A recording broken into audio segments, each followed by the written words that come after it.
a Platinum Certified Trainer with Whole Brain Teaching, and we are here today to talk about classroom rules, specifically rules 3 and 4. And I have some amazing guests back with me, bringing on Bear. Weston, go ahead and introduce yourself, please. Good morning. My name is Weston Lamb Costantino. I'm a gold certified whole brain teacher teaching music here in Wyoming. Woo! Oh yeah, I forgot to teach. I teach second grade in Illinois. And my other awesome presenter. Hey y'all, I am Kyla Tesmer. I teach third grade in North Carolina, and I'm also gold certified. We're so excited to be here today. Woo! All right, so we're going to kick Kyla back to the studio because she's our background person. She is going to be taking notes for you today, so you do not need to worry about taking notes. Kyla's going to put it all in the chat for you, or in the comments, I guess. And then what you can do when this is done, you can go through, copy the stuff you want, paste it into a Google Doc or a Word doc or whatever you want to use, and then boom, there's all your notes. So Kyla, we'll see you towards the end. All right. So I'm thinking. Gotta work all my little buttons here. There we go. Okay, so as a reminder, ooh, that is not right. There we go. We are on rules 3 and 4 today. Yes. Before we get to that, Weston, though, let's review rules 1 and 2. So, class. Yes. Thank you, class. You're welcome, Joanna. Mirror words. Mirror words. Rule 1. Rule 1. Follow directions quickly. Follow directions quickly. Rule 1. Rule 1. Follow directions quickly. Follow directions quickly. Mirrors off. Mirrors off. Teach. Okay. Rule 1. Follow directions quickly. Rule 1. Follow directions quickly. Rule 1. Class. Yes, yes, yes. Thank you, class. You're welcome, Joanna. Mirror words. Mirror words. Rule 2. Rule 2. Raise your hand for permission to speak. Raise your hand for permission to speak. Rule 2. Rule 2. Raise your hand for permission to speak. Raise your hand for permission to speak. Mirrors off. Mirrors off. All right, this time I want you to teach both rules, please. Teach. Okay. Rule 1. Follow directions quickly. Rule 2. Raise your hand for permission to speak. Rule 1. Follow directions quickly. Rule 2. Oh, class. Oh, yes.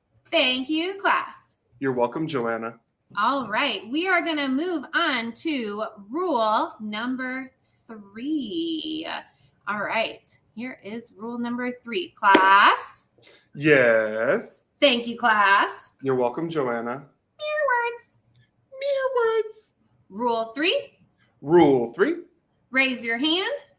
Raise your hand. For permission. For permission.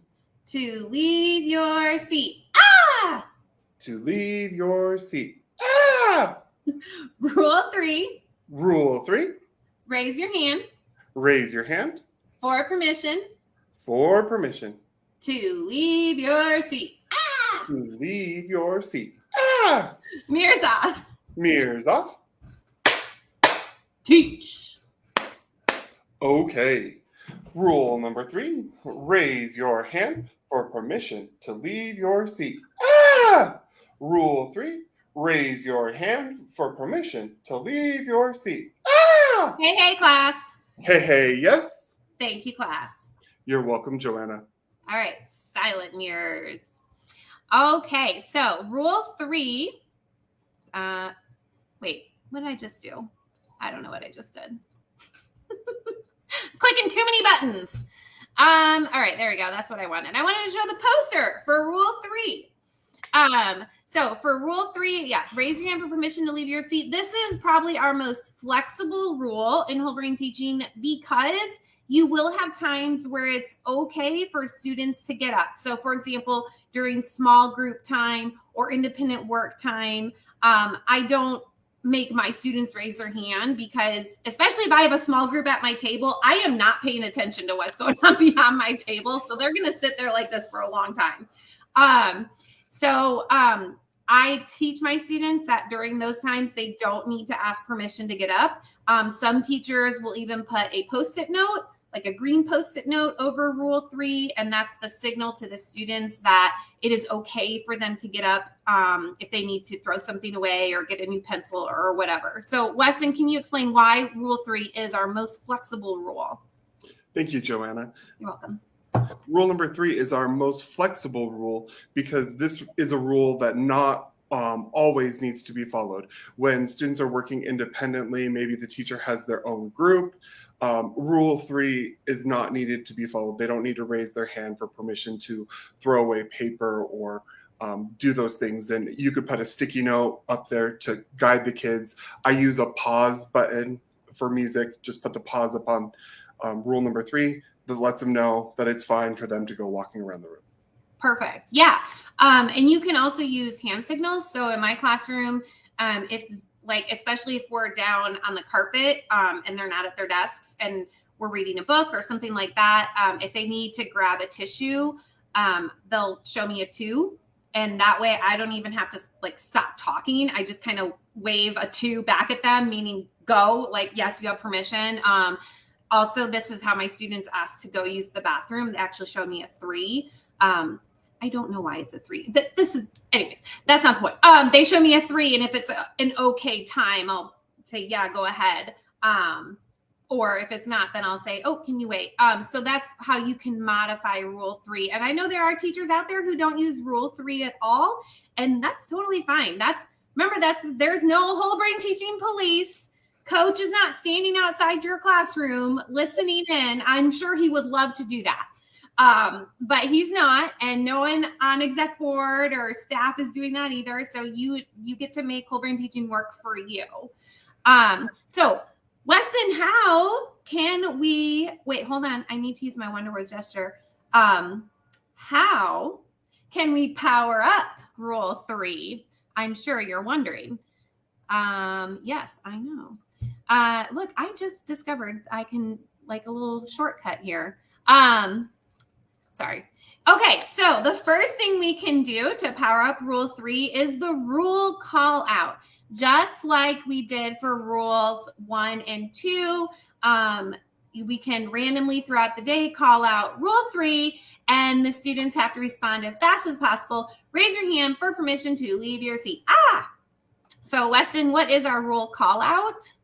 Thank you, Joanna. Rule call out is at any time when the students are maybe not following the rule, or maybe you just want to practice rule call out. The teacher says Rule 3, and the students say, raise your hand for permission to leave your seat. Perfect. And you know what? I just remembered, I bet there's someone out there, and maybe Kyla can nod her head in the studio and confirm that someone is asking, why do we do this part? The Yes, someone, I knew, see, I don't have the comments up, so I remember to use my banners.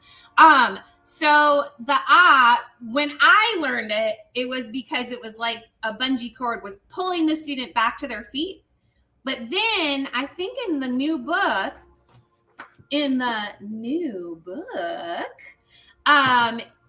is, we are so excited we get to leave our seat. So we're so excited. So either one, you can tell your students either one, but it does add just that little bit of funtricity to the rule practice.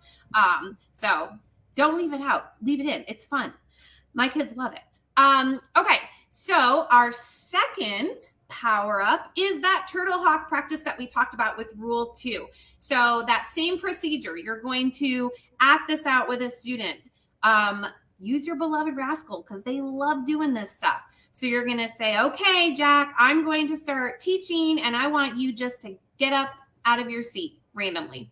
So start teaching, Jack leaves his seat, you cue him, he leaves his seat, and great job, Jack, awesome job, not getting permission to leave your seat. So then you're going to do it again. You're going to cue him again. He's going to leave his seat. This time you do that rule call out as soon as he starts walking away, Rule 3, and the kids say, raise your hand for permission to leave your seat. Just like we did with Rule 2. So Weston, how can we use the turtle hawk practice with Rule 3? Thank you, Joanna. Welcome. Turtle hawk practice with rule number 3. We could use a student, maybe it's that beloved rascal Jack. We'll give him a cue. He'll get up and move around. Oh, thank you, Jack, for doing it the wrong way. Let's practice the right way. And we go back to teaching. And this time we say rule number 3, and the students say, raise your hand for permission to leave your seat. Yes, excellent. And of course, before we move on, I have to show the other posters. This is Talia reminding us of rule 3. Again, the adorable early childhood posters that Coach made last year, which I just love. And then there is the upper grades posters as well. If your students maybe would not be into the cutesy woodland animals. All right. Are we ready for our next rule? Yeah? Okay, so here is the beauty of rules 1 through 3. They address specific classroom problems, right? Rule 1 speeds up transitions. Rule 2 creates orderly discussions and lessons. Rule 3 stops your classroom from turning into bumper cars. Okay, so, but we need a rule that is a little bit more general, that can cover a multitude of things, and that's going to be rule 4. Class? Yes. Thank you, class. You're welcome, Joanna. Mirror words. Mirror words. Rule 4. Rule 4. Make smart choices. Make smart choices. Rule 4. Rule 4. Make smart choices. Make smart choices. Mirrors off. Mirrors off. Teach. Okay. Rule 4. Make smart choices. Rule 4. Make smart choices. Rule 4. Make smart choices. Hey, class. Hey, yes. Thank you, class. You're welcome, Joanna. All right, so rule 4 covers basically anything else, right?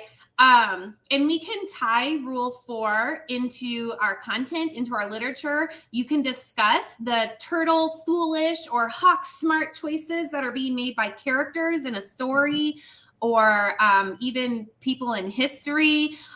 You can pre-teach smart choices for a science activity or even a field trip. We can incorporate rule 4 all throughout our day. And now I know, Weston, you're going to have that student. You've got a student in mind already who, when you remind, you tell them like we make smart choices, and that student says, I was making a smart choice, right? Okay, we're not going to argue, right? They're arguing with us. We're not going to argue back. We're not going to let our limbic system take control of our prefrontal cortex. We're just going to calmly ask them, what would be an even smarter choice?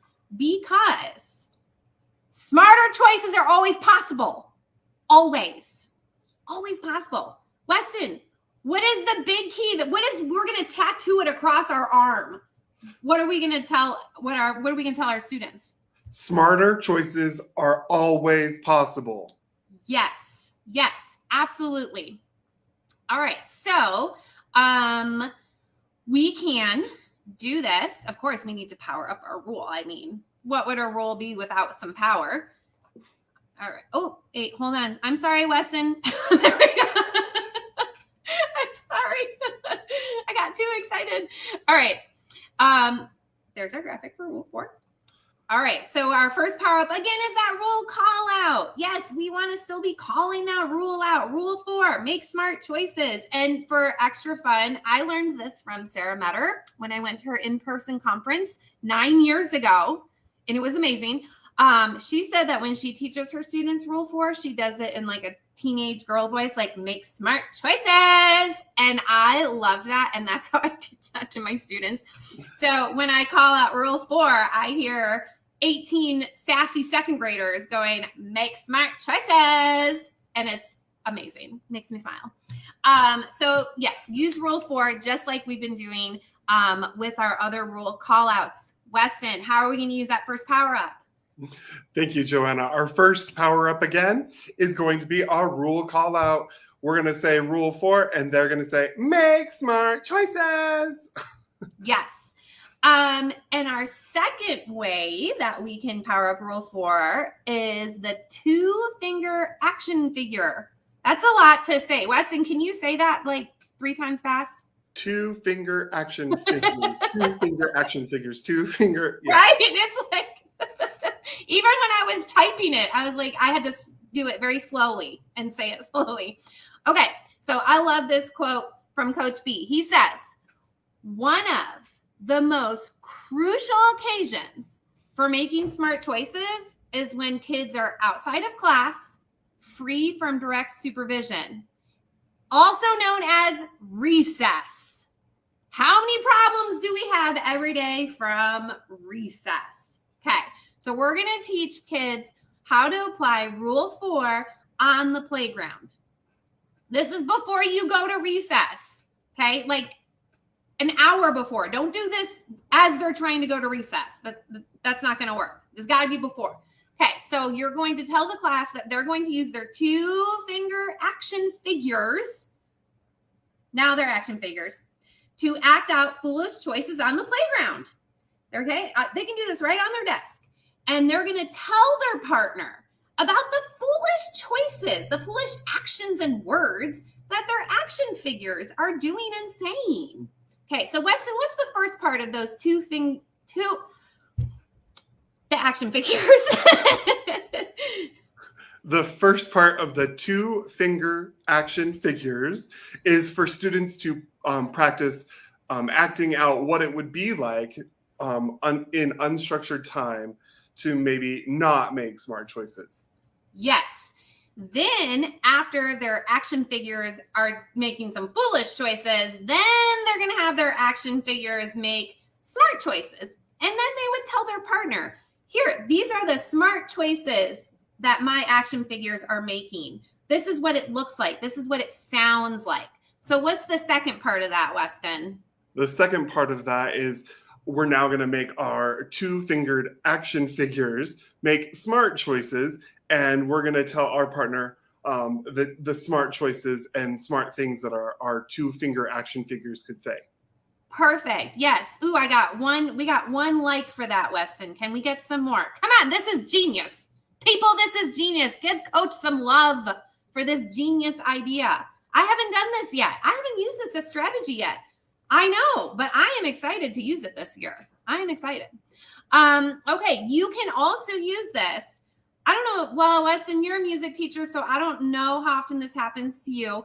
But I don't have recess duty. Okay, stop throwing your fruit at me. I know I'm very lucky. I don't have recess duty. But students come to me after recess and they want to tell me what horrible thing happened at recess that I wasn't there to witness. And then they expect me to do something about it, right? So what you can do to help calm that student, bring their emotional temperature down, is they can show you with their action figures what happened on the maybe someone got pushed down the slide. You know, Susie pushed me down the slide. Okay, well, show me how Susie pushed you down the slide. Use your action figures. Okay, so Weston, when a student comes up to us after recess and is so upset, what are we going to tell them to do first? To help calm them down and bring them back into the prefrontal cortex, we are going to say, show me those two-finger action figures. Show me what happened at recess. Show me how Susie pushed you down the slide. Yes. And then with our two-finger action figures, we're going to model for this student the smartest choices that are available to them if that situation comes up again. So for example, walking away from Susie and finding another friend to play with.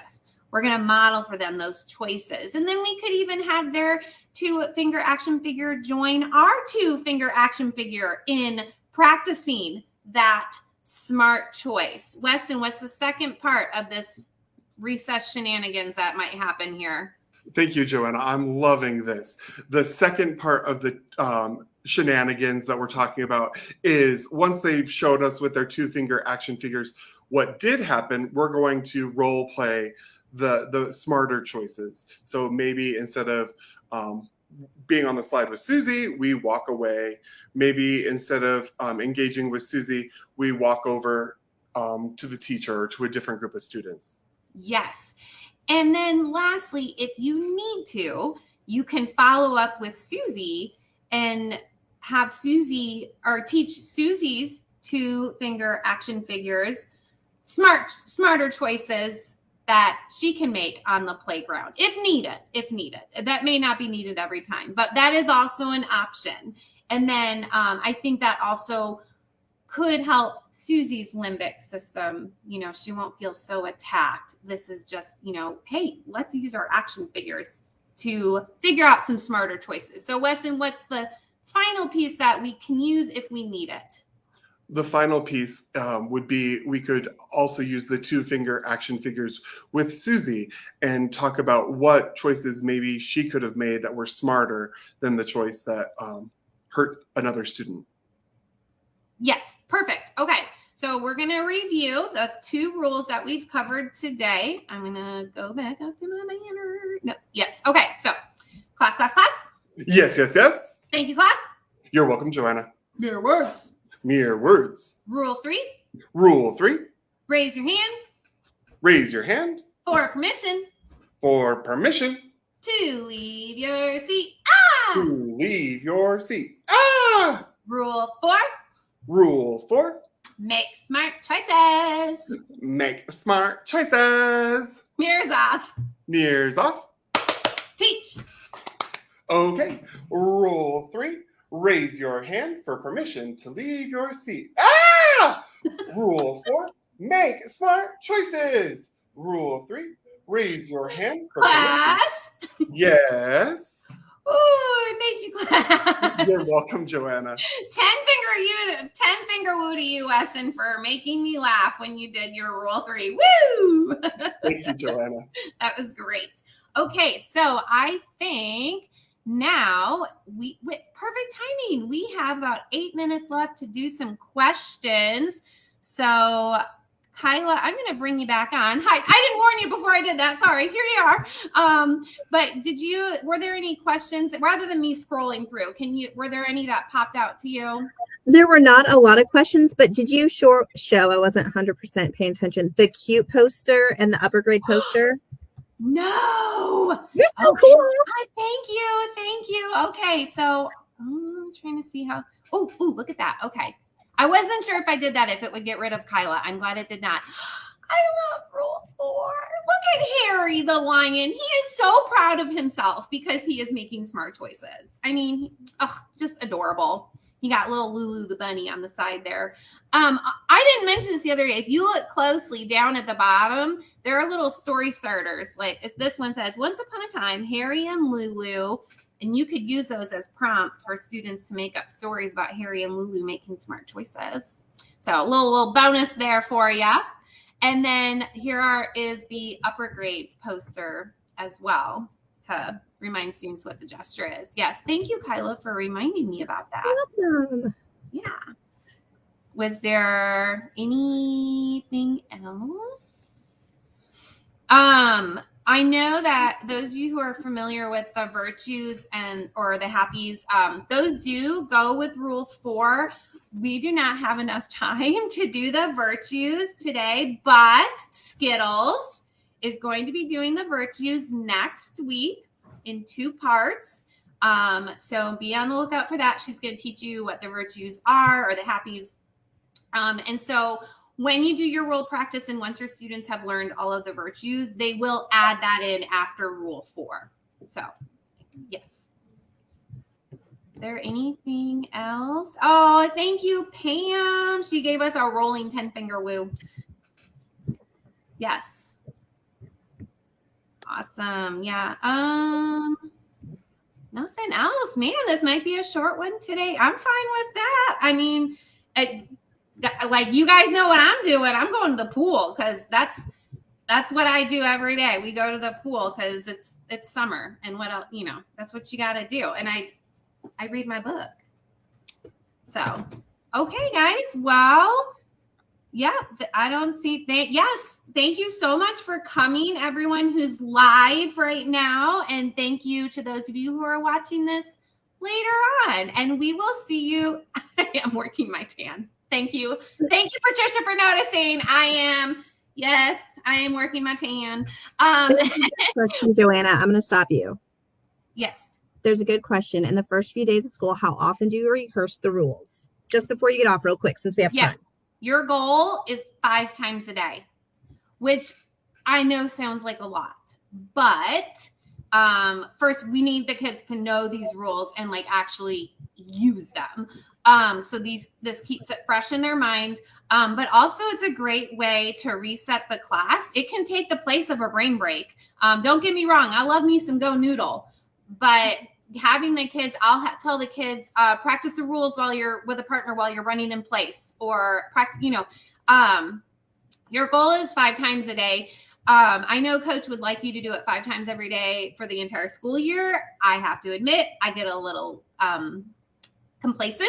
And so towards the end of the year, we're in it like twice a day,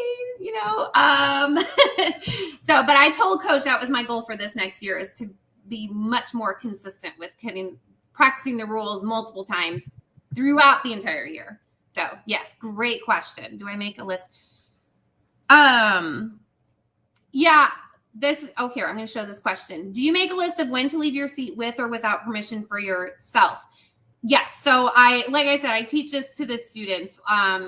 So when we are when I'm introducing, choices for like reading workshop, with like read to self and read to someone, all those, I tell them this is a time when you do not need my permission to get up, and pretty much my students know if I am working with a student or students at my table and I'm not teaching anything to the whole class, they know they have permission to get up as needed. So yeah, great question. Yes, Weston. I have a question, Joanna. We're always getting asked, our school uses PBIS. How does that work with whole brain teaching? Could you go into that for us a little bit? I will try. So I think it goes into whole brain teaching because PBIS is all about like positive reinforcement, right? And so you are giving that positive reinforcement through like whole class motivators like scoreboard and Starries, and through individual ones, super improvers as well. So you might, I know some schools have like school-wide rules that they have for PBIS. And the first school I was at where I did whole brain teaching and we had a school-wide rule, I did have to change rule 3. Because I think our school rule was be ready, respectful, and responsible or something like that. And so I made rule 3, I will be ready, responsible, and respectful, whatever. And I made gestures to go with it. So you could make it work that way. I'm sorry, we haven't been a PBIS school in a long time. So we are PBIS, and we don't have whole school rules, but we have like our Raiders acronym. And so each letter stands for, respect. I'm not going to remember them all right now. But what my class has done is we've taken the happies and talked about how they go with our Raider acronym. So I kind of just mushed it all together. My kids probably, I shouldn't say this, but they couldn't name all the words in Raider, but they could tell me all the happies. And then when we would go through them up on the board, they would know which happy it went with, and it worked well. Yeah. Oh, and Melissa says, I was going to say that too. Rule 4 is great to fit those PBIS rules because when we talk about a smarter choice is always possible, PBIS gives us exactly what those smarter choices are and also what bad choices could possibly be too. Mm-hmm. Yes. And Carrie says she uses PBIS expectations outside of the classroom and then her whole brain teaching rules inside the classroom. So that's another way you could do that too. And Pam, hi Pam, says she has safe, responsible, respectful, and they tie that in. I'm sorry. She's asking how we tie that in. Like I think that goes with rule 4 because in order to be safe, you have to make smart choices. And, I think that goes right in with rule 4. Yeah. So good question. And Melissa says, and you can easily call the WBT rules expectation. Yes. Very good. Okay. Well, we are right at Oh, she's thanks, she's clarifying. She's like, you asked that question. How? Okay, got it. Now I get it. Great idea. Love that. We are right at 30 minutes. Actually, we're going a little over 30 minutes. So thank you so much again for coming, everyone. And we will be back tomorrow with the last two rules, one of which is the most powerful rule. So wear your superhero outfit tomorrow so you can be powerful. Okay, but guys, see you later. Thank you.